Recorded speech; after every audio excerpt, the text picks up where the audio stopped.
when you think about what it took to hit the top of the pop charts as a black artist back in the days, you pretty much had to make "Don't Worry, Be Happy." You know, you had to be Michael. Bob McFerrin. Yeah, you had Bobby McFerrin. Don't worry, be happy. You had to be non-threatening. You know,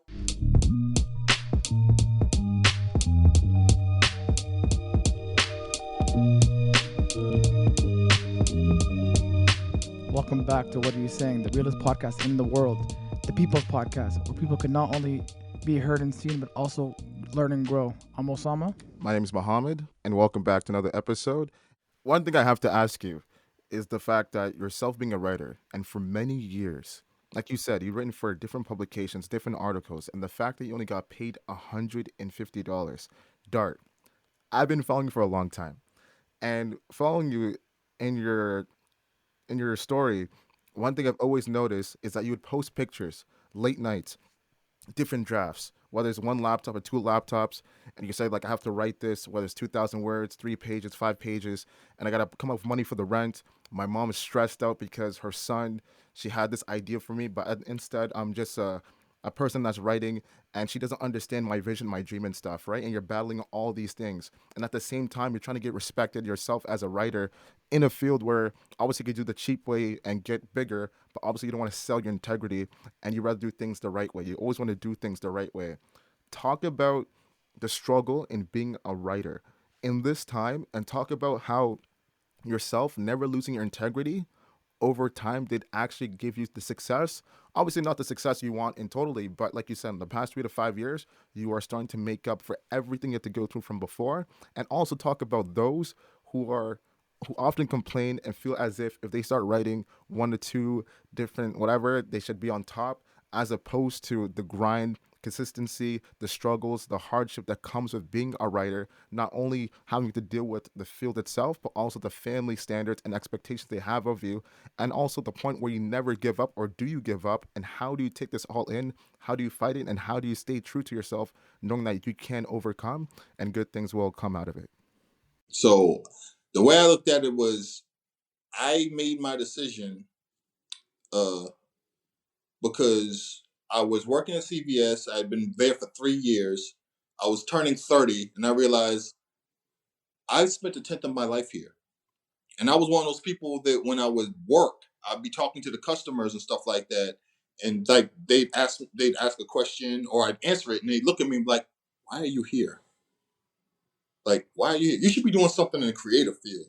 Like, you shouldn't be working here at CVS where you have a, $35,000 a year is salary. Like, you need to be doing something else. Like, you need to be writing for television. You need to be doing this. You need to be doing this, something in the creative field. And I kept hearing that. And I realized even though like I was a manager, I was fast tracked to get my own store. I had full medical coverage, I had dental, I had a 401k, I was about to be receiving salary. I was like, I had people I worked with who had families, who had car notes, who had mortgages. And I was like, I don't want to meet my future wife being a guy who works at CVS. I don't want to be a dad who's working at CVS and having to do conference calls. So I was like, I put in my 3 months notice and I was like, I can't do this. I need to figure out what I'm supposed to be doing with my life. I paid off all my student loans in those 3 months. I used all the money I made because I worked a lot and I paid off all my student loans. So I was like, when I get out of here, I'm not going to have any debt. So I got out of the job. I was 30 and I was like, what am I supposed to be doing? So at one point I thought maybe I should rap. And then like that lasted about 3 months. I was like, no, no, that ain't it. Because I realized why I was rapping, why I wrote rhymes. So people would comment on what I wrote. So people would marvel at what I wrote, at what I came up with. And then what I would be on all these sites because everybody's online. And there was a site, All Hip Hop, and there was a thread, School Me on Some Hip Hop. And after a while, I was the one answering all the questions. And I realized that I got way more responses when I talked about rap or explain hip hop or culture or R&B or the culture of black music as opposed to when I posted my music. And I was like, oh, wait. So maybe I should do this instead. So I just went on every site that I was a part of, maybe like 20 sites, and I wrote about music and I broke stuff down and I explained things and I bridged gaps. And I was like, oh, this is what I should be doing. But the thing is that, like, what was the end goal? You know, get a job writing at a magazine when magazines are falling apart and declining, and the print media was falling apart. You know, because I felt like I was late. I should have done this 10 years ago. So I went online and started writing, and I was like, whatever happens, happens. But I'm just gonna ride this till the wheels fall off. And again, the issue with my family, my mom in particular, because I had a good job. I had everything. They were handing me. They wanted me to have my own store, and that's not what I saw for myself because I was unfulfilled. But they were just like, dude, like you used to have a you used to have like a bank account, and it was full, and you had money, and that money's run out. Now you're broke, and now you're writing online, hoping somebody will pay you to write. And then when they did, they were like, all right, so we're gonna pay you $75 an article. And then when you get more popular on Twitter or whatever, or you people like your articles more, and they see the numbers jump, you know, and they get more AdSense or ad revenue. All right, we're gonna pay you 125 now. Now you're worth 150, you know. But over here they said I'm worth 175. Then now I'm worth 250. Now I could get 325. Now you know, and the thing is that the number goes up, but you're still broke because we're working on uh uh 30, 60, 90, right? So after every month, you send in a fax or you list up all the stuff that you did and you add up all the money. So this month I did this much for this site, whatever. So I should be getting paid $750. Or I did this much for this site, you know, so I'm owed 250 by y'all. You know, y'all owe me 300. And you send in those invoices. And now you gotta wait to get paid. But while you're waiting to get paid, you gotta keep writing so you can send out another invoice. But you're still hungry. You still haven't paid your phone bill. You got the cable bill. You know? Um, so all these things are happening while you're writing. You know, you're hearing noise coming from your laptop. One of the reasons I have three now was because back in the days I was so insecure because the thing that was my safety net to the world was my laptop, was my MacBook. And if that MacBook conked out, I couldn't write anymore. And I was already broke. So I know I don't have the money to fix this. So I don't know if y'all familiar with a cartoon or a comic strip called Peanuts. Charles Schultz, Snoopy, Charlie Brown. Yeah. So in Charlie Brown, there's a kid named Schroeder. Schroeder would play a toy piano, and he had a bust of Beethoven. And Lucy would get mad. She'd break the bust of Beethoven. So what Schroeder would do is go to his closet, get out another bust of Beethoven, put it on the piano, and then she smashed the piano. He'd go to his closet, get out another toy piano. So that's always what I had in my head because I never wanted to feel like if I lose this laptop, if I lose this link to the work, I can't do any more work. So it's like I'm never gonna be that person again. So when I got the money, I'm gonna make sure that like I have as many MacBooks as possible, and possibly two in the closet. So if any and my friends like, yo, my MacBook broke down, I can't do no work here because I was the person who was always broke. And even when I was working and everybody was like, oh, I like the article you did. I like that article you did. I like that article you did. Yo, it's nice to see you over at this site. I ain't got paid yet. I'm eating peanut butter and jelly sandwiches and tuna. You know, I'm a grown ass man. You know, I should be able to afford to eat out. You know, from being as famous from writing as I am, and that's why the WGA strike is happening. There are people that write and have written episodes of television that like make us think and opened our minds to the possibilities of all these other things, and just like brilliant writers and creators, and they have families and they can barely sustain themselves. They may not even have full health care, but they're making this stuff that entertains people and makes millions of dollars for studios, and they are barely hanging on. That's why they're striking right now. And imagine being a writer, a creative that people admire and people love your work, and like, you made me want to do X, Y, and Z. And could you talk to my daughter? She just entered journalism school and all these other things. And like, I'm an inspiration to all these people, but I'm like, how am I an inspiration to y'all when I'm broke as hell? Like, it is hard to even keep going. Like, my ribs are touching. How am I still alive? And I've been doing this for over a decade. So, but I didn't have any. I kept going because what else was I going to do? There was no alternative.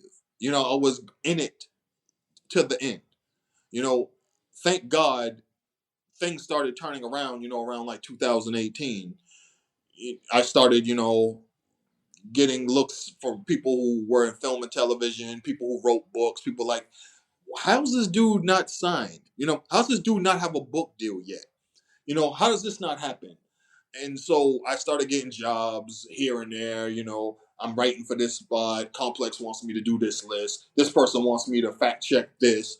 And then, eventually I fell into the book world where, I started helping people write books. I'm fact checking books. I get my own book out, which was a learning experience because that, that book deal, that first book deal I signed, it was probably like back in the days when you hear people talk about signing a bad record label deal. But the beauty of it is I'm out of that deal.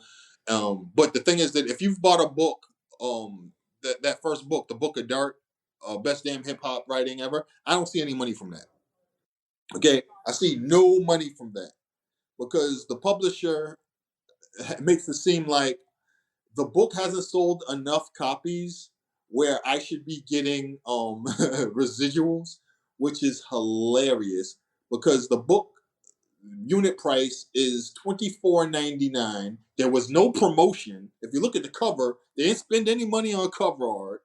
They sure as hell didn't fact check the book. They didn't. Okay, let me just hip y'all to when you're smarter than other people. When I did my book, I was asked to write thank yous to people, and the publisher, the editor claimed that he edited everything. Right? I'm like, cool. So I sent in my thank yous. In the thank yous, I said 5 names twice on purpose. They're all in the book. He didn't edit shit. Okay? There are things in that book where you'll see typos and errors and stuff like that. If you care about integrity, you're going to catch those and you're going to change those in future printings. Because when I tell my friends, when they send me an early copy of a book, I'm like, oh, page 13, it has this word missing. Page 37 is this. This is spelled wrong on page 55. They're like, yo, thanks, because the next printing, we're going to fix that. That's what you're supposed to do. Every copy you bought of my book looks the same as the first copies that came out. you know. And a lot of the pieces in that book I never picked. I never wanted them in there. They're pieces I wrote that I was blogging that I never intended for the world to see in a book form. I said to the publisher, I was like, these are the pieces I want included in the book. That man did not listen. The thing is that I didn't see my book until almost a week after it was already out. And I went to a friend. My friend bought it before it sold out on Amazon. I ran to his spot. I'm reading it. I'm like, what is this? This isn't what I agreed on. Why is this in here? I never wanted this to see the light of day. There's a piece about Nicki Minaj that I wrote because I was angry with AOL Black Voices because they edited the original title of it and I reprinted it and I just was angry. And I talked to Cappy Andoli about it. I was like, yeah, that never should have seen the light of day because I hate that piece. And he put it in the book instead of a piece that I wanted to put in there about Jay Z and Kanye West watched the throne, where it was really critical of that album. That's what I wanted in the book. So if you're talking about integrity in the face of everything else, you have to have that on your own. You know, you everybody determines what they'll stand for, what they want to do, what they're willing to sacrifice. Because at some point you're going to have to compromise. Because at some point you realize I have to cash out. You just have to. At some point you have to be like, I need to get compensated for all this work I did. You can hold on forever, but you might die. You know, at some point you're gonna have to be like, you know what? This is something I didn't really want to do, but this is an opportunity I'm gonna have to take. Because another part about life that everybody doesn't really understand is that you have this idea of who you are and what you do and what people like of you and what you're capable of. But the world tells you, actually, you can do this too. So a lot of times you just jump into a situation that you're not fully prepared for and you just like dive right into it. And you end up finding something that you had no idea that you were good at. You know, people were like, hey, so could you fact check my book? I never fact checked the book before, but I took that opportunity and I was finally able to see some success. And I turned out I was actually good at it. And the thing is that I was good at it initially. I got even better at it over time. You know, like I thought that I always wanted to run the label. I got my own label. A year in, I was like, I don't want to do this anymore. When I was a kid, all I could dream about was having my own record label and being in charge and signing acts and putting out albums and putting out singles. I did that for 18 months. Have you seen anything else from producers I know? No.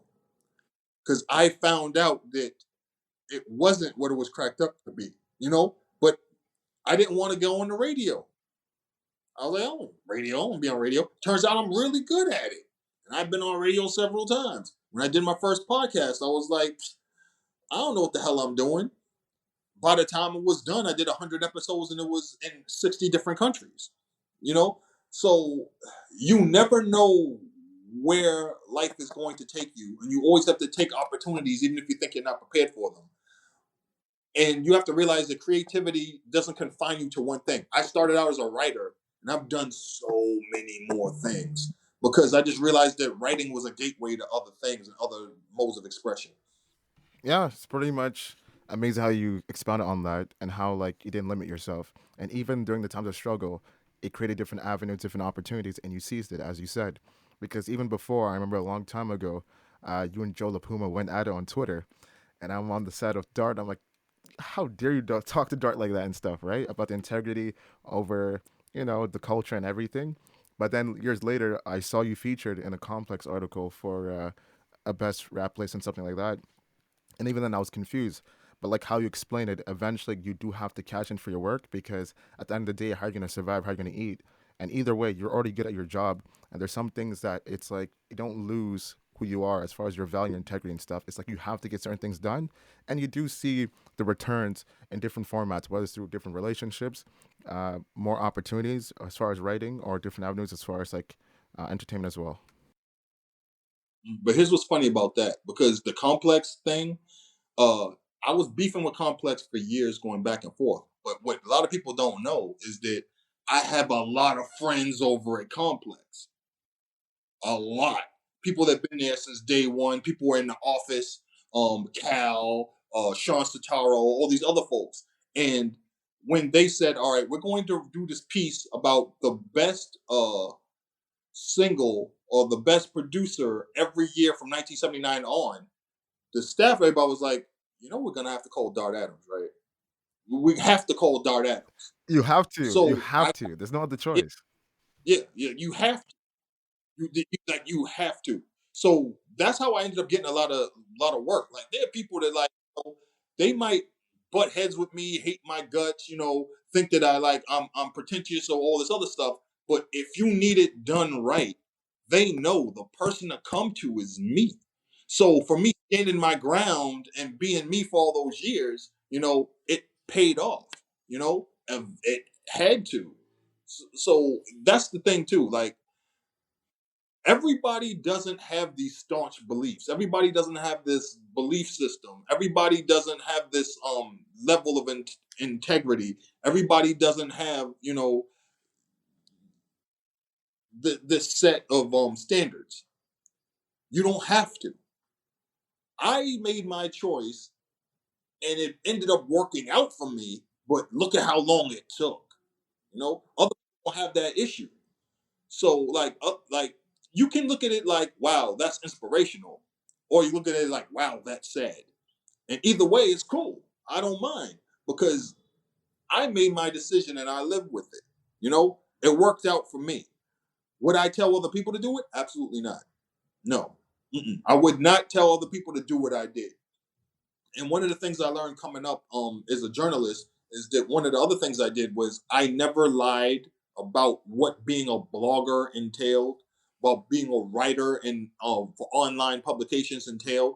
I told you, you're going to have to experience poverty.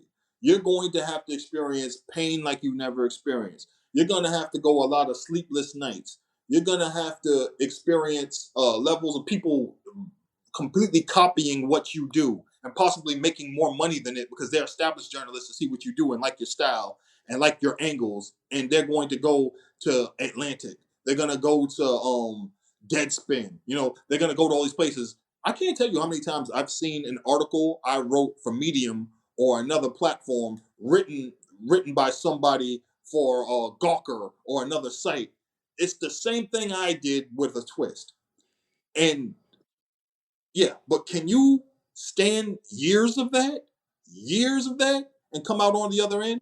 Because what ends up happening is people like Shay Serrano come up, get asked the internet like, "Yo, I'm doing a book about hip hop. I'm doing a hip hop book. Who do I need working with me on this book?" Thousands of tweets said Dart Adams. Thousands. And then he's like, "Well, I asked people," and then he talked to people privately. They all said my name. So he's like, "Well, I talked to people, a lot of people, and they said that you're the person for this job." And I was. And from that book, I got a whole lot more work, you know? So ultimately, yeah, it did work out and sticking to my guns or whatever. And you can frame it however you want to. For me, I had no other recourse. I did what I was going to do. I was going to be the person I was going to be regardless of the outcome. It just turned out to work out in my favor, in this instance. Thank God. Thank God. Now we're gonna play a small game. We have two options for you, and we want you to pick one of them. Mhm. And Osama's gonna start it off. 1986 Boston Celtics or the 2008 Boston Celtics? I'm going with the 2008 Boston Celtics because the 1986 Boston Celtics are one of the all-time great teams, but Paul Pierce, Kevin Garnett, Ray Allen, Rajon Rondo, and Kendrick Perkins. I love that starting five more than I love, you know, I just do. Like, because, and also the 1986 Celtics are the reason that Boston has a stigma of the Boston Celtics have a stigma. So I'm going with the 2008 Boston Celtics. Don't Be Cruel or Heartbreak? Uh, I'm gonna go with Heartbreak. Don't Be Cruel's album that sold way more and was way more popular and had bigger hits, but definitely Heartbreak. Definitely Heartbreak. Okay. Poison or Johnny Gill? Oh, Poison. Poison. Poison changed everything. Poison was po- Bobby Brown, My Prerogative, and Bell Biv DeVoe Poison changed popular music forever. It changed black music forever. You could make the blackest song in the world and hit the top of the pop charts. Like, when you think about what it took to hit the top of the pop charts as a black artist back in the days, you pretty much had to make "Don't Worry, Be Happy." You know, you had to be Michael. Val McFerrin. Yeah, you had Bobby McFerrin. "Don't Worry, Be Happy." You had to be non-threatening. You had Bell Biv DeVoe and Bobby Brown were coming for everyone in America's daughters. And they made it known. and they still hit and they were still the top of the pop chart. So definitely Poison. Which group was more influential, The Time or Guy? The Time, um, the Time were insane because if you ask anybody who knows anything about music, probably the tightest band of the era, the band people feared the most, who drilled, who played live, jammed the hardest of that era, I feel was probably Prince and the Revolution. And the Time would bust Prince and the Revolution's ass on tour to the point where we don't want them on stage before us. Matter of fact, in some venues, we're gonna send them on a separate tour and send them to separate cities, and we're gonna have the stage. It's gonna be us. It's gonna be Vanity Six. It's gonna be somebody else, or Apollonia Six, somebody else. The Time, no, we are not following the Time. The Time are the monster Prince created. You know, and I can't tell you people who haven't looked at the Time and said they want to be like Jamin Lewis or they want to be as cool as Morris Day. So many people took so much from the Time, and Guy were just really a really popular group that sold a lot of records. The Time never sold as many records as these guys, but the Time were far more influential. Enter the Dragon or Police Story 2? Enter the Dragon, um, because without Enter the Dragon, there's no Police Story 2. And also, Enter the Dragon is, in terms of influence, it's unmatched. Like Bruce Lee single-handedly redefined what it was to be a star in martial arts or a star period. He could command the screen without saying words, without saying full syllables.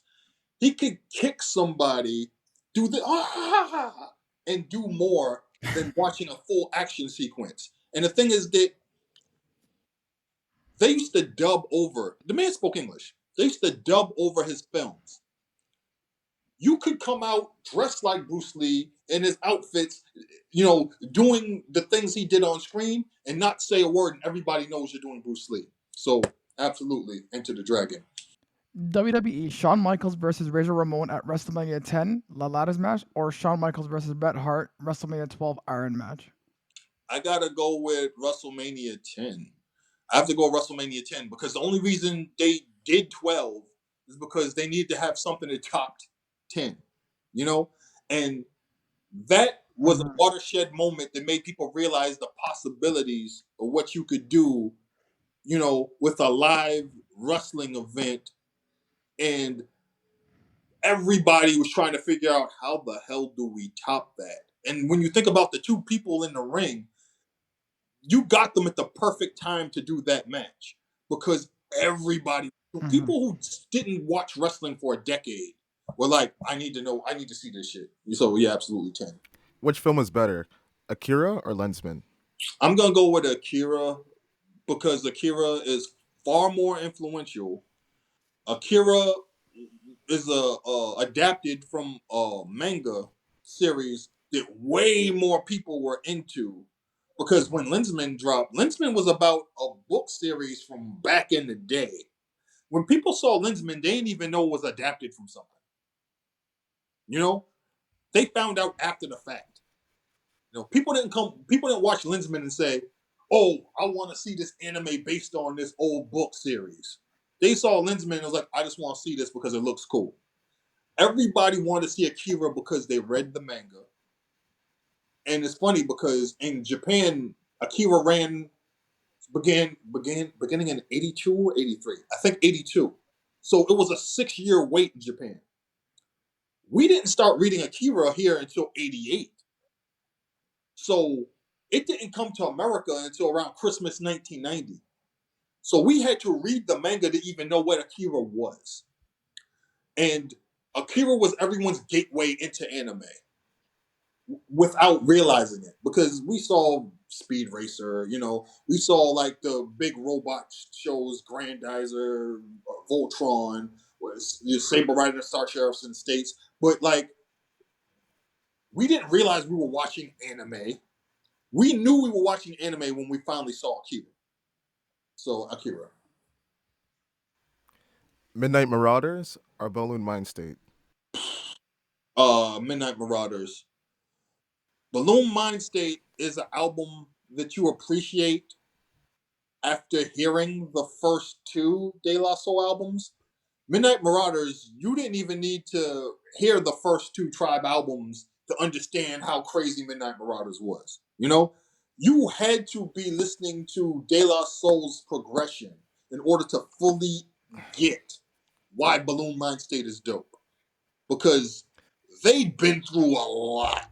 And Balloon Mind State is a Yes, very deep album because on IMIB, they that's went it. a bunch of That's it. places. They went a bunch of places that people that Yeah, age should have that kind of insight or that kind of like self-reflection in a song. So as great as Blue Mind State is, man, it's definitely Midnight Marauders because you didn't need a cheat code, you didn't need a cheat sheet, you didn't need to be brought up on anything else. Midnight Marauders, you can just ride with that. Whereas Blue Mind State, you hear that album, you go, hey, look, pause this tape, pause the song. I need to explain some stuff to you. So yeah, definitely. yeah, it's true. It's true. Um, House Party versus The Last Dragon. House Party easy. I was talking to somebody about The Last Dragon 2 days ago. I loved The Last Dragon when I was a kid. I loved The Last Dragon growing up. It was one of my favorite films as a child. The older I got, the more cringe The Last Dragon became. Because you realize it's made in 1985. It was made in 84, came out in 85, but it has all these 1970s film elements in it from the exploitation days. Kids got afros in 1984. Why? They're calling people jive turkey. We didn't use that slang in 84. There's a lot of stuff that they say about Asian folks that just does not fly. I can't really watch Big Trouble in Little China or The Last Dragon and not feel icky. It just feels sick to my stomach. And then the one thing too that kills me about The Last Dragon is that he's using Japanese honorific suffixes when he's talking to his family, Mama San, Papa San, little Lotus Blossom San. Bruh, you your martial art is Chinese Goju. All your martial arts are Chinese. And then like calling it hey chopsticks and all this other stuff, and like jive coolie. Like no, I can't do it anymore. So, House Party, I can watch House and feel no. I can watch House Party and feel no shame. Whereas The Last Dragon, I'm just like, I was 10. I was 10 when I watched this. It's okay for me to like it. You got the glow. Which one's the better unreleased Prince song? Extra Loverboy or The Cocoa Boys? I'm gonna do an audible, and I'm gonna say We Can Funk. Okay. The original version of We Can Funk is better than all of them. The version that they actually did release with George Clinton, I remember hearing it and I was just like, what? Because if you go on YouTube and you listen to original version of We Can Funk, and then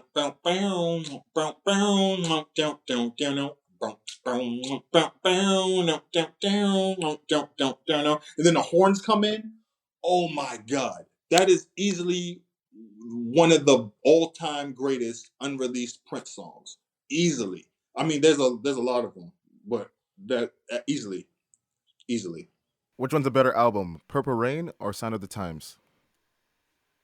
Times, Sign of Times. Sign of Times is hands down a better album, and the reason being is that Sign of Times is a double album.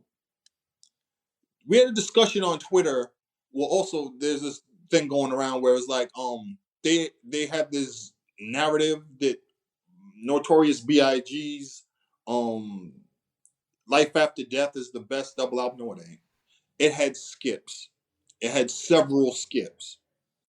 Double albums usually have skips because there's filler. Like Prince's I mean not Prince's. Nas's Thief Street's Disciple, a lot of skips. Oh, A lot of skips. don't even How talk about that album. It's terrible. how Prince's Sign of the Times is a double album.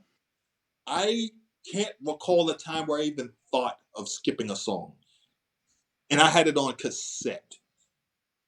I can't recall the time I even thought about going over to the box and fast forwarding past Slow Love, fast forwarding past Play in the Sunshine, fast forwarding past Starfish and Coffee, uh, any song. So Sign of Times, Sign of Times is such a great album that I hated the album that he put out afterwards. I hated Love Sexy because I was like, you went from Parade to Sign of the Times to this. Why? To this day, I hate Why? Love Sexy because I Sign of But Times. Sign of but Times is it's the the same reason thing why with I Stevie, took right? me an extra 3 months to listen to. Mhm. Yeah, But it's the same thing with Stevie, same Stevie, thing. right? You go Prince, from Journey to the Plans. yeah, hmm yep, The absolutely, genius streak will end absolutely. eventually. It will end eventually. Yeah, but I actually have that album on vinyl. The Green Album, Journey Inside the Life of Plants. I have it on vinyl because as a kid, it used to piss me off that he made this after making that. And then when I became an adult, I sat down and I played it and I listened to it, removed from the disappointment, and I was like, oh, I get where you were going with this. But no, yeah. I remember Questlove talking about how his dad was so disappointed when he heard Journey of the Secret Life of Plants and how like he pretty much blew it. Like, how could you do this? Like, you had it. You were the one, and then you just blew it. Mhm. My next question is, I don't know why this is not debated enough. Which Jackson album is better, Destiny versus Triumph? That's a good question. We finally got Dart. Because here's the thing, right? I think that a lot of people are Jackson fans going back to 1976 and the Jackson switchover from the Jackson 5. So they are invested in that run of albums. Whereas there's a lot of people that were too young for that. And they were Michael Jackson fans who came in from Thriller. So to them, it was just Thriller and then you know the that Jackson album after Thriller. Where when the Jacksons went on tour, it was pretty much a Michael Jackson tour anyway. So so in that respect, I have to go with Destiny because I'm older. What? Triumph is way better Yes, I than have to go. Destiny. Well, here's the thing Okay, too, right? Because one of them is a Jackson album, and the other one is pretty much a celebration of Michael. that is true. That is true. And you see the off the wall effects as well. Yes, exactly. See, that's the thing. Because I was a kid when Off the Wall came out. Like, Off the Wall came out around my birthday when I was a kid, you know? So I was just like, Mm-hmm. yes. And then also, I think Prince dropped an album around there too. So I was just like, yes, I'm in heaven. And then Thriller came out, and Thriller like kind of changed the world and everybody and everything else. Like, but then Prince had dropped 1999, so it was to me, it was like that was the internal battle. And then the Jacksons, that Jackson album was come after Michael had already blown up and become a superstar. Was kind of an afterthought because people got that album for Michael. They didn't get it for the Jacksons. Whereas that other album, it was the Jacksons album. Uh-huh. Similar to how people got Invisible Touch by Genesis, but mainly it's like a Phil Collins album, essentially. Like, it just felt like a Phil Collins album. It didn't feel like a Genesis Exactly. album. All right. Which Exactly. producer is better, Jimmy Jam and Terry Lewis or Babyface? If you're asking who's better, LA and Babyface or Jam and Lewis, um, I'm gonna go with Jam and Lewis. But to me, the battle was always between Jam and Lewis and Flight Time and Full Force. That's always the battle. Full Force, yeah. That's always Shout the to battle. Full Force. Because if you ask Jam and Lewis and everybody at Flight Time who were the people that they were looking at, it was Full Force. In the place to be. All right, and for our last one, this is very big dart. Like, I don't think you're ready for this. So, Sam, is he ready for this? For the last option, you No, no, have. no, he's not. No, we gotta let him know because you're getting good answers. But for the last one, we have Menudo versus New Edition. Oh no, no addition. Easily. Easily no addition. The thing about we knew Menudo because living in Boston, we have like Puerto Ricans in Boston, so we knew who Menudo was, and also in Latin America there were all these kid bands. There were all these kid bands. There were a lot of them. There were like 6 to 8, and Menudo was like just one of the ones coming up. But Menudo kind of got popular in the late '70s. They had comic books. Give you an idea. So they kind of blew up in the late '70s, and then like you could go get albums like Sube Amimoto, like shit like that. So that's how far back I go with Menudo. But Menudo blew up in America after they got this kid who spoke English, Robbie Rosa, to be the leader. Then they had Ricky Martin, and so they introduced them in America in 1984, and they like translated their songs and shit. They recorded a new album. They were on Silver Spoons. They did this thing on Saturday morning cartoon shows, the Menudo Minute, where they did these songs. So they kind of blew up in '84, but it's always new edition, always new edition. Like, but yeah, but Menudo was big. To be honest, I thought you'd be offended by that question. I thought you were just gonna go straight face, wouldn't even say anything, because I was like, as a joke. But no, it's actually dope that you gave a background on Menudo. I didn't even know they had a comic book. Yeah. What? Damn, that's insane. Oh, No. in Latin America, they were huge. Like, dude, there were. If I was to run down the history of like in Latin America, the kid groups in Latin America, it would blow your mind. It would blow your mind how big these groups were. They were just selling a disgusting amount of records and getting screwed over by the record label and being exploited and having to be in therapy when they were adults. But yeah, it's how it is. It's a universal issue. And with that, we'd like to say thank you so much for coming on today's episode. The insight you provided, the background, your story as well. Like, there's so much I want to talk to you about because your story is insane. And I felt like we tried to do a good enough job just to For cover real. everything. I had other questions I want to Yeah. ask so much, but we have to get them back. Yeah, we have to come back, bro. You have to come back. Thank you so much. And for anyone that's listened so far, where can they follow you or contact you towards the social media? I'm on Twitter for now at Dart_Adams. I'm on Instagram barely at Dart_Adams. I have a Medium page. That's pretty much it for. Oh, my YouTube is Producers I Know. Producers I Know YouTube. So I have videos, concerts, shows, events, everything. So you can find me at those places more than anywhere else. Thank you so much for listening, and everyone that listened so far, taking all the information, do the research. If you have any questions about any part, whether it's anime, whether it was basketball, whether it was music, whether it was films, hit up Dart Adams. You can always send him up. He'll give it right to you. Have a nice day. You guys thought we were done? I don't think so. We still gotta wrap it up. Please follow me at Kusa300. Follow my co-host Muhammad at Muhammad.global. Make sure to follow our page at Instagram. Also, make sure to subscribe to all our platforms. We drop every Wednesday at 12 p.m. Thank you. We'll see you next week.